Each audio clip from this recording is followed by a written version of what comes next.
Sejamos todos muito bem-vindos, boa noite para todos. É uma imensa alegria poder voltar para casa e poder falar na Federação Espírita de Rondônia, que tem assim um lugar muito especial dentro da história nossa, dentro da mensagem espírita.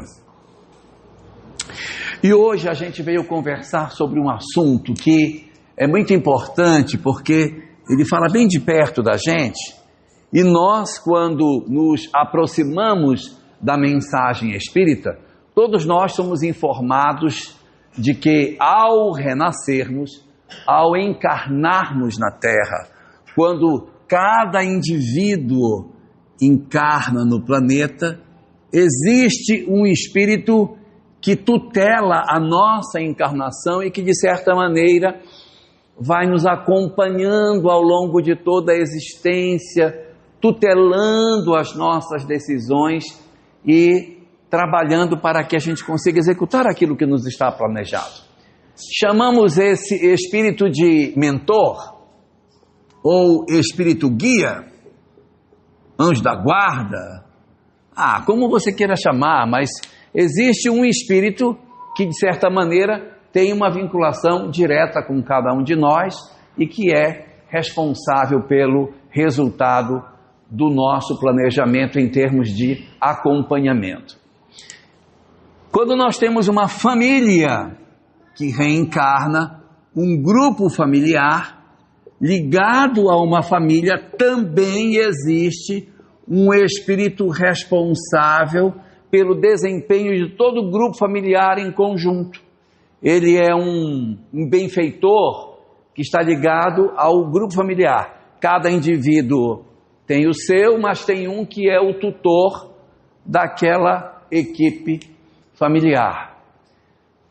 Quando nós temos uma cidade e muitos indivíduos ali se encontram, eu também tenho alguém que é o responsável, mentor, sei lá como a gente queira chamar, o espírito responsável por essa cidade. Nossa gloriosa cidade de Porto Velho tem evidentemente alguém que cuida dela, deve ter um trabalho danado, tadinho dele, mas ele tem um espírito responsável pelos destinos de nossa cidade, assim como o nosso estado também possui, evidentemente, no mundo espiritual, uma espécie de guardião, um espírito responsável, um mentor, como a gente queira chamar, que tutela Rondônia. Tem um cara que tutela Rondônia, que cuida disso aqui, que é o indivíduo que responde espiritualmente por esse espaço do nosso país. Evidentemente, quando nós temos um país, nós também temos um espírito que é o responsável por esse país. No caso específico do Brasil, a literatura espírita diz que o nome dessa entidade que responde pelo Brasil chama-se Ismael, seria o espírito guia do Brasil como um todo. E ora, se para uma pessoa tem, para a família tem, para a cidade tem, se para o estado tem, país tem, para o planeta, nós também temos um alguém que tutela o planeta como um todo, que a literatura espírita chama de governador planetário. Esse também nós sabemos o nome. Segundo a doutrina espírita, o governador planetário nosso responde pelo nome de Jesus. Nosso governador planetário, portanto, está atento ao desempenho do orbe, ao desenvolvimento do planeta, não de agora, mas desde o período do surgimento da Terra, há bilhões e bilhões de anos atrás. O nosso governador planetário, ele poderia ser comparado com um professor de um ano letivo. A Terra é como se fosse um ano letivo. Existem espíritos que estão aqui porque eles estão numa faixa evolutiva que justifica que eles estejam na Terra. Existem espíritos que estão em outros mundos mais evoluídos que a Terra. Existem outros mundos mais atrasados que a Terra. E existem mundos parecidos com o planeta Terra. E por que existindo mundos parecidos com o planeta Terra, nós temos tantas encarnações nesse mesmo planeta? Por que a gente não encarna aqui, depois vai para um outro planeta lá na mesma condição espiritual, numa outra galáxia, e depois vai para cá, vai para lá? Por que a gente fica muito tempo num planeta só? Porque aqui estão os nossos amores.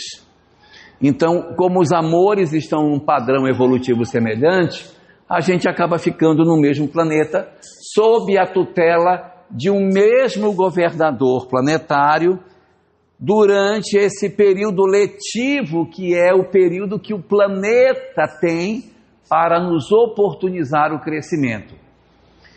Isto significa dizer que, embora nós estejamos no planeta Terra, não necessariamente a gente sempre esteve nele. E também não significa que nós sempre estaremos nele. Pode ser que a gente evolua e se desembarace da Terra e venha viver outras histórias. Ou continue por aqui. O nosso governador planetário, ele estará conosco enquanto for conveniente para o nosso aprendizado que a gente por aqui esteja.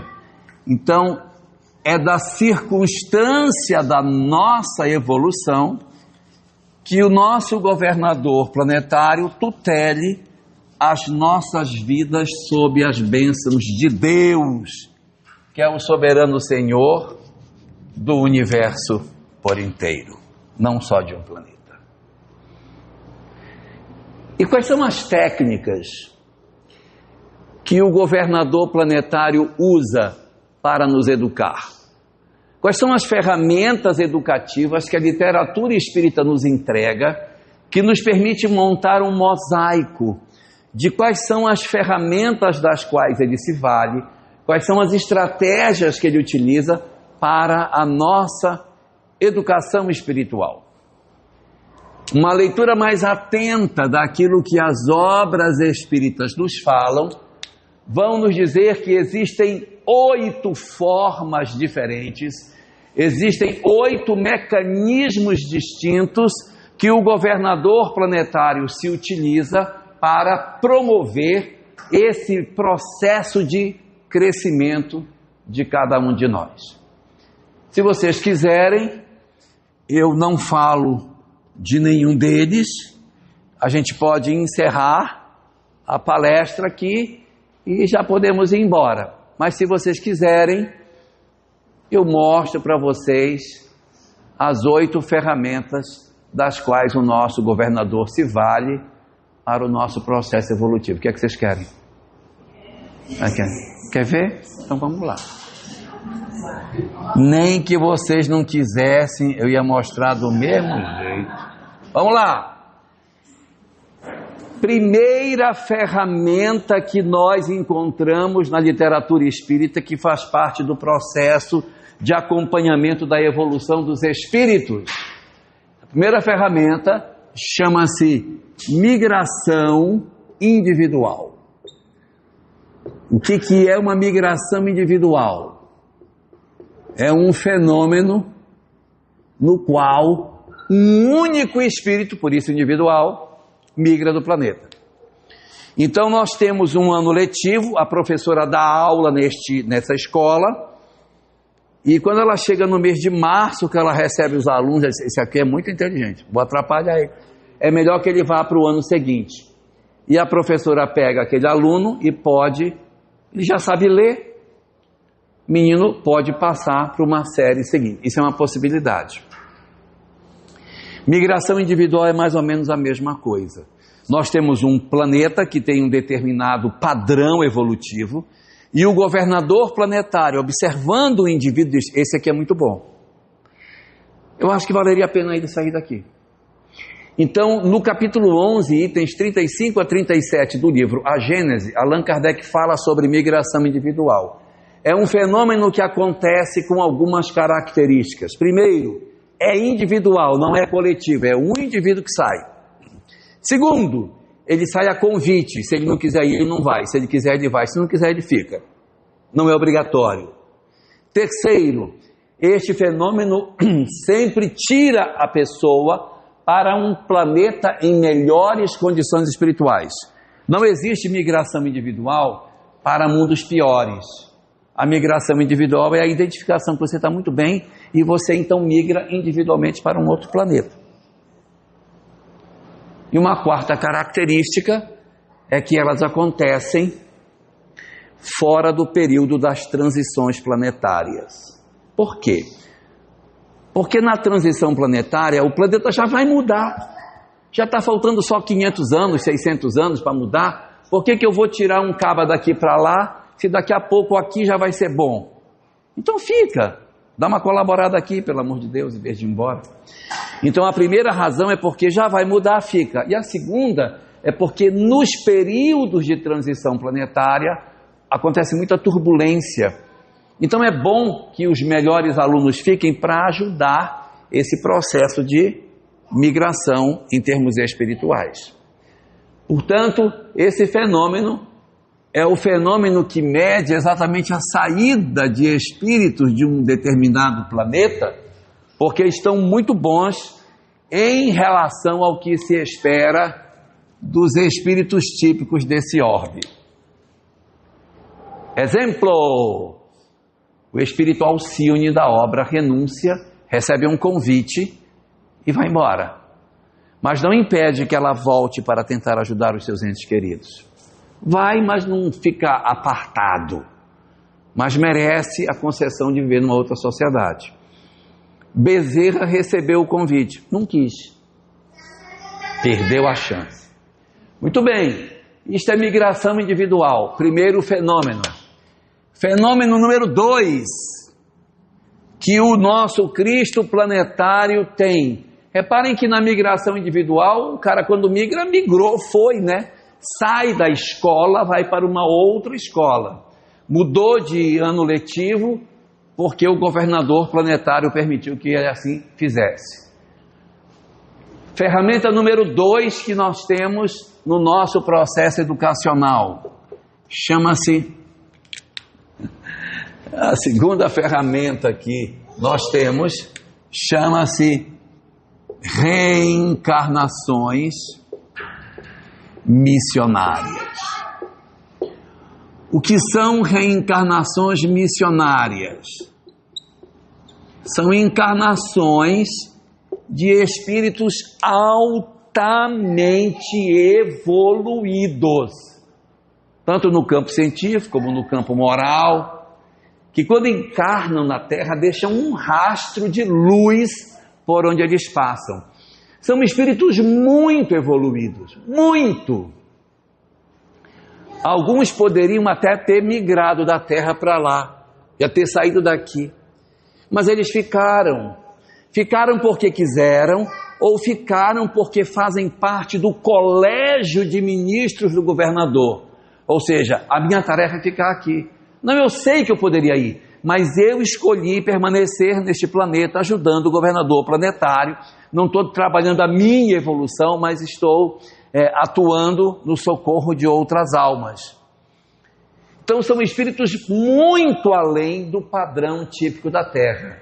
Nós temos muitos exemplos desse tipo de espírito no planeta. Vou dar um só. Francisco de Assis. Quando passa, não passa esquecido.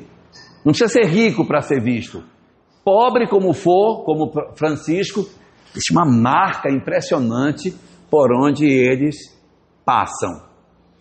Por serem espíritos missionários, eles não estão sujeitos às mesmas regras reencarnatórias que nós. Portanto, eles encarnam assim. Eles encarnam agora, daqui a 700 anos eles encarnam de novo. Aí passa 1000 anos, encarna novamente.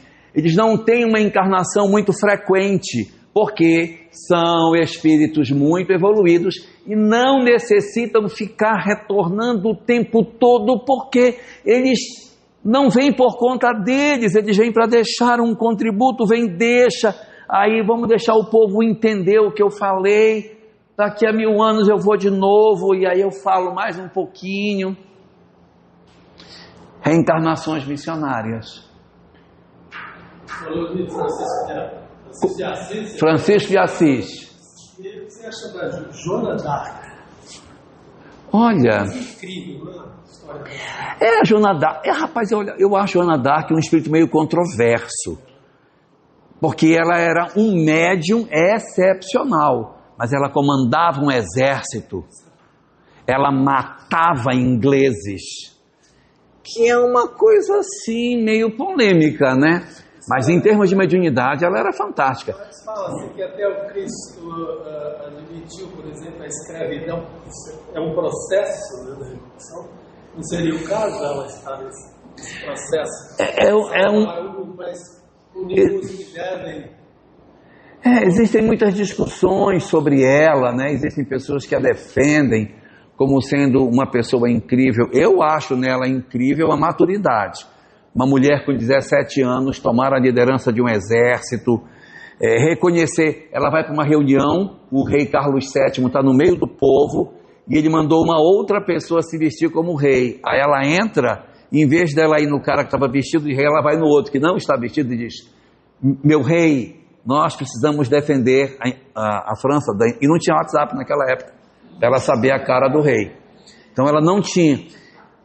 E ela tinha uma... Qual era a mediunidade de Joana d'Arc? Mediunidade de Joana d'Arc chamava-se GPS. Ela tinha um GPS.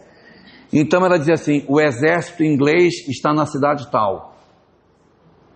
Nós vamos dar a volta, vamos pegá-los por trás. Como é que ela sabia? As vozes contavam para ela. Então ela, com 17 anos, comanda um exército francês, consegue muitas vitórias, depois ela é capturada pelos ingleses, levada para a Inglaterra e morta. Com 19 anos ela é queimada viva, como bruxa. Então assim, ela tem uma história que tem algumas passagens que eu posso dizer, mas é muita violência, ela tirava a espada, ela matava os outros, Por isso é uma coisa assim... Eu diria que ela pode estar numa condição diferente. Vamos ver o terceiro, que talvez seja mais próprio. Nós temos uma terceira estratégia que o governador planetário utiliza, que é o seguinte: ele não usa os missionários extraordinários, os espíritos de alta elevação, mas ele tem as chamadas reencarnações de serviço. O que seria isso? Espíritos já voltados ao bem que encarnam na Terra. Eles são bons, não são maus. Não são missionários, mas eles são bons. O movimento espírita está cheio deles. A gente chega numa cidade, isso aqui quem fundou foi fulano de tal, ele construiu esse aqui, ele não tinha dinheiro, pedia de porta em porta, fazia campanha, juntou criança da rua, tal. Mas quem é esse cara? Ele não é um espírito que diz assim: meu Deus, é uma alma. Não, ele não é, mas ele é diferenciado, tá? Esse cara é diferenciado. É dedicado, ele é esforçado.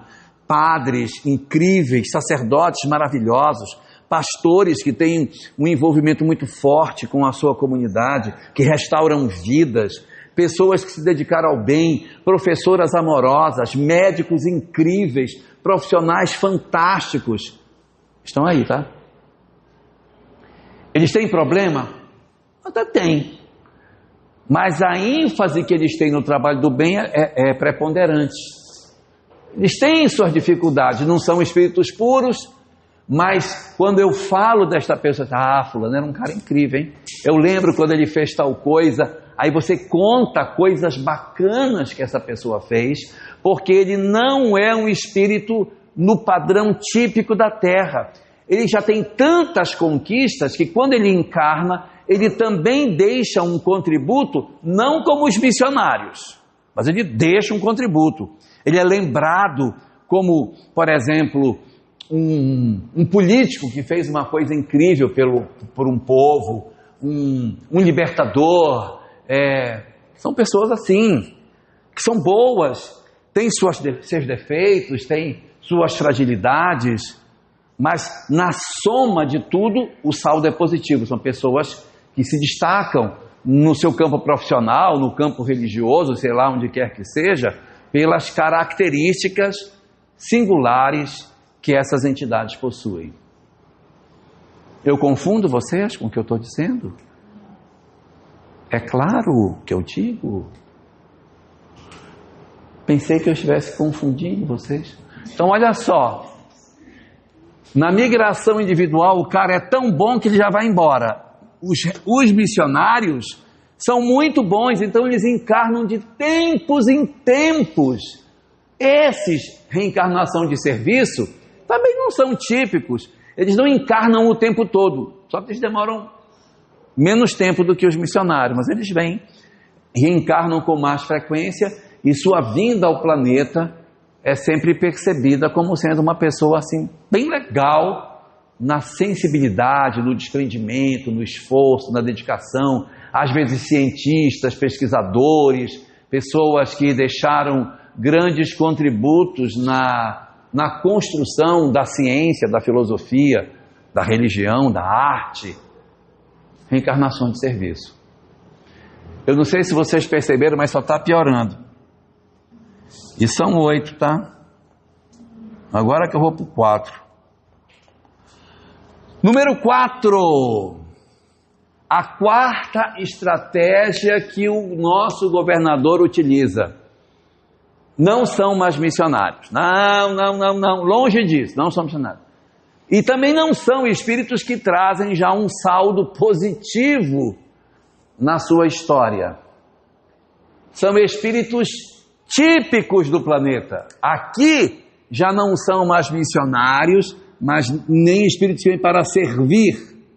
Aqui a grande questão são os aspectos do ambiente familiar. São aqueles que vêm para trabalhar os desafios de família. Por que eles são assim? Porque eles são espíritos que têm virtudes, têm amigos, têm afetos, têm amores, mas eles têm gente que ele tem raiva, que ele tem ódio, que ele tem mágoa, que ele não quer encontrar. Ele tem uma amálgama de sentimentos muito próximos dele. Não é como missionário que está com isso resolvido. Isso está resolvido para ele. Nem aqueles que são espíritos de serviço, porque eles têm seus vínculos familiares, mas eles sentem o chamamento para as questões espirituais. Nesse quarto grupo aqui, chamado família, o grande foco são as relações familiares, são os conflitos familiares. Então ele tem acertos em família, tem dramas, não veio encarnar, ele veio porque ele vai fazer um hospital, vai fazer não, ele vai cuidar da família, ele vai cuidar dos seus. O grande desafio que ele tem é do cuidar das pessoas que estão em redor dele. Esse é o foco desse espírito. O desafio dele é na existência terrena, na convivência familiar. Então ele vai se apropriar do conhecimento espírita para que ele trabalhe fundamentalmente seus dramas familiares. Ele não veio para fazer uma grande obra. Ele veio para se resolver com a família, com o filho, com a mãe, com o pai, sei lá com quem, uma sogra, né? Não vou falar de sogra não. Minha sogra até faleceu. Não vou falar de sogra. Nem falo mais. Me prometi ficar calado. Porque quando ela era encarnada, eu brincava muito com ela, né? Eu dizia, qualquer dia eu vou lhe levar no centro, se ela sentasse bem na frente, para eu falar assim, essa aqui é minha sogra, viu? E aí eu brincava muito com ela com isso. Agora não posso mais brincar. Poxa vida. Vamos lá. Então, família. Família é o desafio típico dos espíritos no padrão da Terra. Então, essa galera do quarto modelo de evolução é o que está encarnando sempre na Terra. Desencarna, passa um pedacinho lá, vamos embora de novo, tal. Não, de novo, vamos de novo. Por quê? Porque a Terra é para eles. O nosso planeta foi criado para essas entidades. Então, são eles que têm que ocupar prioritariamente as vagas. Aí eu vou ficar mandando um espírito missionário que não tem mais o que aprender muito no planeta, o que ele deixou ninguém nem digeriu, dá a vaga para o outro, deixa o cara vir, deixa ele tentar um pouquinho mais, ver se ele se acerta. Então as entidades nesse quarto padrão são os espíritos típicos que têm um período entre encarnações menor. Desencarna, passa pedaço, vem de novo, desencarna, pedaço lá, vem de novo, porque são para estes que tudo está montado para impulsionar o progresso efetivo desse time, que é o maior volume de espíritos envolvidos dentro do nosso planeta. É confuso? Posso ir para o quinto? Vai piorar. Quinto tipo. O quinto tipo é chamado por André Luiz de encarnações de interesse individual. O que vem a ser uma encarnação de interesse individual. É uma encarnação que a gente faz, que ela serve a mim, mas ela não interfere na vida de outros que estão em redor de mim. Por exemplo, André Luiz separa as encarnações em interesse individual e interesse coletivo, que é o inverso desse caso. Interesse coletivo, a minha vida interfere na vida de outras pessoas. Um médico é uma encarnação de interesse individual ou interesse coletivo? Coletivo, porque ele vai interferir em outras vidas. Uma professora é encarnação individual ou coletivo? É coletivo. Um político é individual ou coletivo? Não, é coletivo. Ah, tá certo. Não, é coletivo. É coletivo. Uma mãe que cuida de menino é individual ou coletivo? É coletivo, porque ela interfere em outras vidas. Cara, mas se for assim, quem sobrou para ser individual? Pelo amor de Deus. Se até uma mãe já é coletivo, o que sobrou para ser individual? Tem. Encarnações de interesse individual são as encarnações que só o indivíduo que passa por ela experimentará um processo de aprendizado, porque sua existência servirá para ele e não para o grupo familiar, o grupo social, o grupo profissional dele. Pessoas sequeladas físicas e mentalmente. O cara encarnou, ele não vai exercer nenhuma profissão. O corpo é uma prisão para ele. Ele já está aqui num processo expiatório. Sua condição é uma condição expiatória.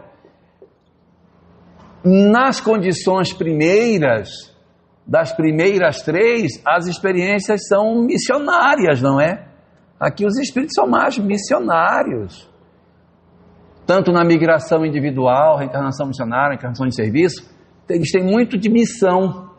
No caso familiar, a trinca está formada: missão, prova e expiação na mesma existência. Do quinto para baixo, o que rege são os fenômenos de caráter expiatório. E eu tenho um fenômeno de caráter expiatório em que o indivíduo renasce, ele não vai exercer uma atividade profissional. Ele ficará preso naquele corpo, sequelado fisicamente, que não permite que ele exerça uma atividade, ou até mentalmente, que o limitará para o exercício de alguma atividade. Claro que isso é por um tempo, porque faz parte de um mecanismo de aprendizado.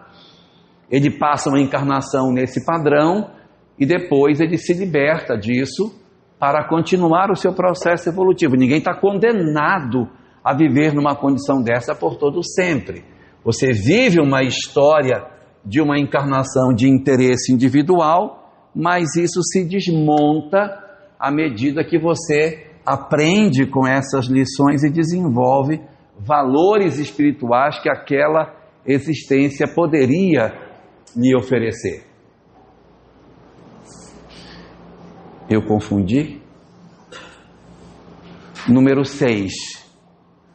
Estão preparados para o 6? Só piora, tá? Número 6 são as encarnações de inversão social. São encarnações expiatórias, tá? Que tipo de encarnações são essas? São encarnações fundamentalmente voltadas para os aspectos das minhas dificuldades de lidar com um grupo social. Se eu tenho raiva de algumas pessoas, família resolve, tá? Eu tenho raiva de 3 ou 4, família para você, família. Eu tenho ódio de 2 pessoas, família. Mas eu tenho ódio de milhares de pessoas, eu tenho ódio de milhões de pessoas. O que você vai fazer? Não pode colocar o cara numa família com 1 milhão de pessoas, como é que vai fazer? Então, se você odeia um grupo social, se você odeia um segmento da sociedade, você corre o risco de experimentar uma encarnação de inversão social, chamada inversão social expiatória. Vou dar um exemplo. O cara é fanático pelos Genos. Tem ódio do Ji-Paraná, ódio do Vilhena. Corre o risco de ele nascer numa família que torce pelo Vilhena. Não vai usar uniforme grená, vai usar as cores do Vilhena. O sujeito tem uma polarização política e ele diz assim: solução para isso é botar tudo na parede e matar tudinho, assim, metralhar e jogar dentro de uma cova e passar com a pá carregadeira em cima, que é o que resolve. A chance desse indivíduo experimentar uma inversão social é grande. Por quê? Porque o objetivo da lei é que a gente aprenda a amar para se desenvolver. Se eu odeio, eu não sou feliz. Então a estratégia do governador é mais ou menos assim: odeia, cai para dentro. E isso é até bem oportuno a gente estar falando disso, porque a Copa está chegando. Então é bom a gente torcer pela Argentina pelo menos um jogo.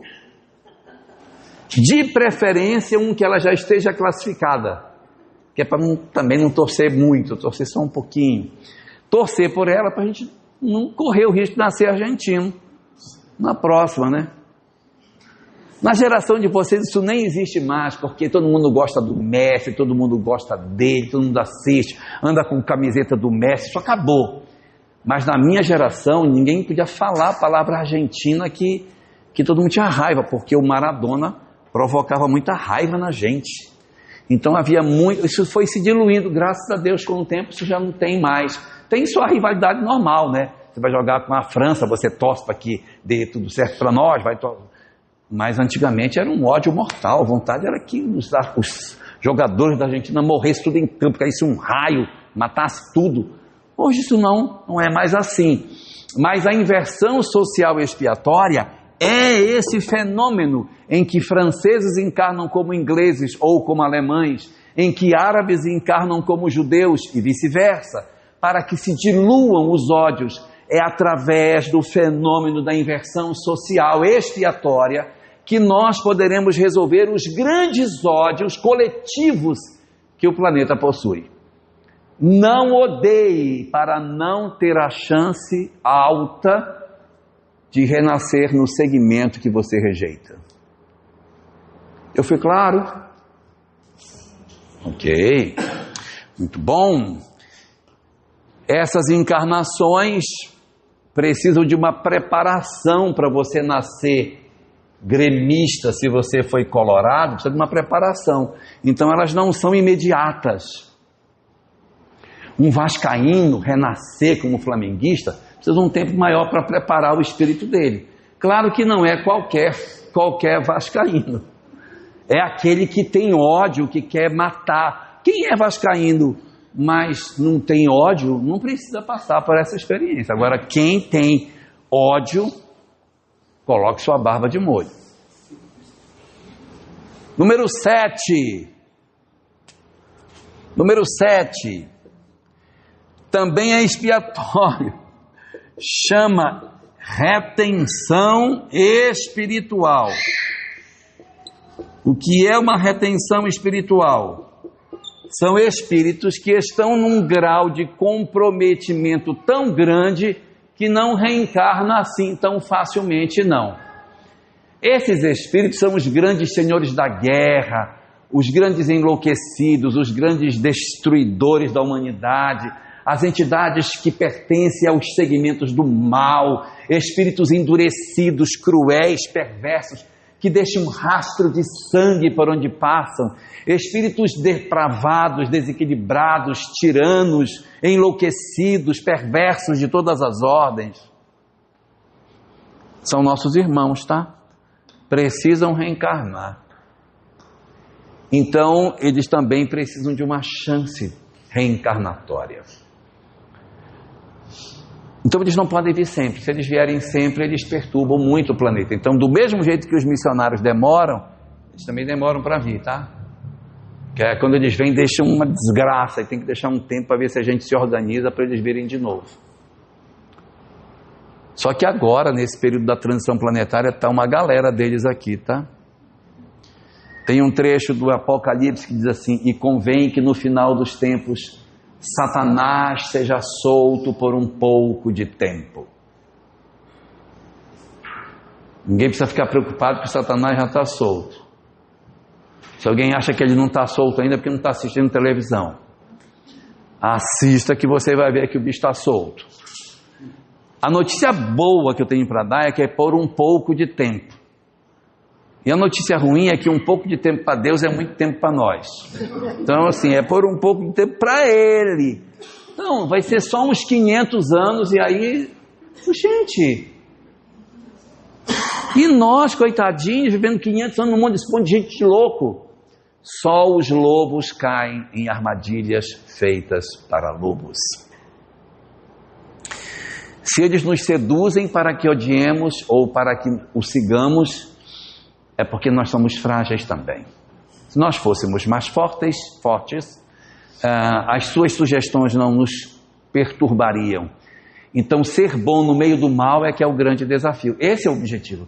É conseguir viver o bem cercado do mal, sem ter ódio do mal e sem querer seguir o mal, mas entendendo, eu tenho que cuidar da minha transformação, então eu vou ajudar o que eu puder. Está um tumulto, uma confusão, um vendaval, e eu estou seguindo no meio dessa loucura.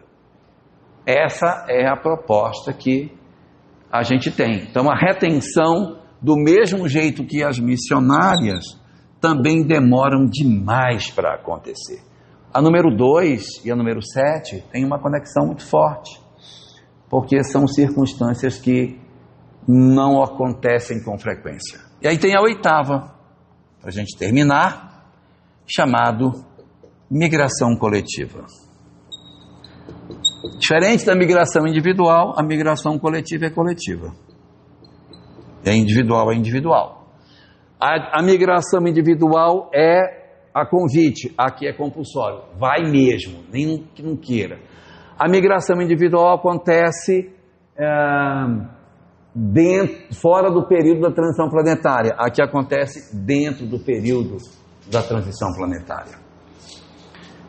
É ela que marca o término da transição, a retirada em massa de uma série de entidades que não estão mais compatíveis com o ano letivo. Ou eu saio do ano letivo para cima, migração individual, ou eu saio do ano letivo para baixo, migração coletiva. Migração coletiva é sempre em grupo, sempre na transição, sempre compulsória e sempre para uma sociedade mais atrasada, porque você não aproveitou as oportunidades que a vida lhe ofereceu. Enquanto que a migração individual, você sempre sai para uma condição espiritual bem melhor. A decisão, na verdade, é sempre nossa, não é? Quem vai decidir em qual dessas 8 experiências nós estamos colocados, somos nós, pela maneira que a gente se posiciona. Se odiar muito, quanto mais odeia, mais para baixo vai ficando. E quanto mais ama, mais para cima vai. Então nós temos a tendência de estarmos nesse quarto padrão, que é o padrão familiar. E só nós é que podemos promover em nós mesmos as transformações para que possamos crescer espiritualmente, ascender espiritualmente, ou nos permitirmos o ódio, a mágoa, o ressentimento, o rancor, que pode nos empurrar na direção das experiências indesejáveis. Não nos contaminemos com o mal. Não deixemos que o mal contamine o bem que tem dentro de nós. E o bem não precisa das armas do mal para se expressar. Se para que eu precise fazer o bem, eu preciso usar do mal, então o meu bem não é bem. Porque o verdadeiro bem não se prevalece das armas da violência para ser exercido. Assim, portanto, reflitamos sobre tudo isso e aproveitemos a mensagem espírita para que a gente possa fazer de verdade o melhor aproveitamento possível nessa encarnação que o Senhor nos concedeu.